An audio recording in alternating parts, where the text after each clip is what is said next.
This is the stained glass equation, a practical tool for measuring the speed, size, and distance of objects using reflections from two pieces of glass placed at an angle.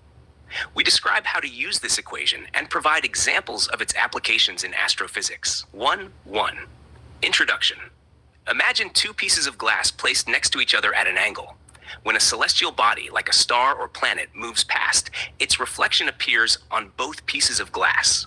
By measuring how the reflection changes and the time it takes for the reflection to show up on the second piece of glass, we can use the stained glass equation to calculate the object's speed, size, and distance. Understanding the stained glass equation. 2.1 Basic concept. When light from a moving object reflects off two pieces of glass set at an angle, the angle affects how the reflection appears. By measuring the time difference or overlap of reflections, you can use the stained glass equation to determine the object's properties. 2.2 The equations explained. Acute angles, time delay. When the angle between the glass panes is less than 90 degrees, the reflection appears on the second piece of glass with a time delay. To calculate this, you need to know the time t it takes for the reflection to appear, the angle delta theta between the glass panes, the distance d of the object. How to use.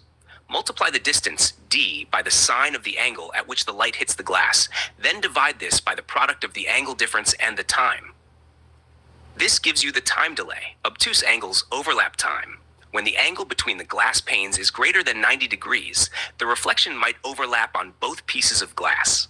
To calculate this, you need to know the overlap time, t or text overlap, the angle, delta phi, between the panes, the effective distance, d text f. How to use. Multiply the distance d by the cosine of half the angle difference and the sine of the angle at which the light hits, then divide this by the product of the angle difference and the overlap time. This gives you the overlap time. 3.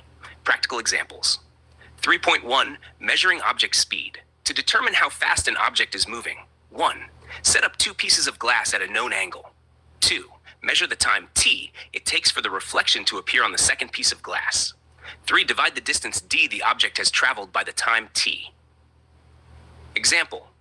If a star's reflection moves across the second glass in 2 seconds and it traveled 10 meters, the speed is 5 meters per second. 3.2 Determining relative size. To estimate the size of an object. 1.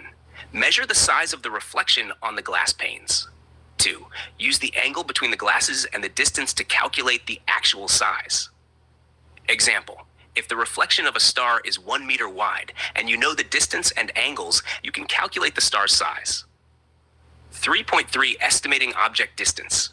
To find out how far away an object is. 1. Measure the time delay, t or overlap time, t text overlap. 2. Use the angle and distance measurements to calculate the object's distance. Example. If the time delay is 5 seconds and the space between the glasses is 0.2 meters, with an angular difference of 10 degrees, you can find the distance of the star. However, 4. Astrophysical applications. The stained glass equation is especially useful in astrophysics. Speed measurement. Determine the speed of celestial objects. Size estimation. Calculate the size of distant stars or planets. Distance calculation. Estimate the distance of astronomical objects. 5. Conclusion. The stained glass equation provides an intuitive method for measuring the speed, size, and distance of objects using reflections. This approach is useful in both laboratory settings and observational astronomy. References. Include any sources or references used in developing this paper. This version explains the equation verbally in a way that can be easily conveyed to an audience, including for use in a YouTube video.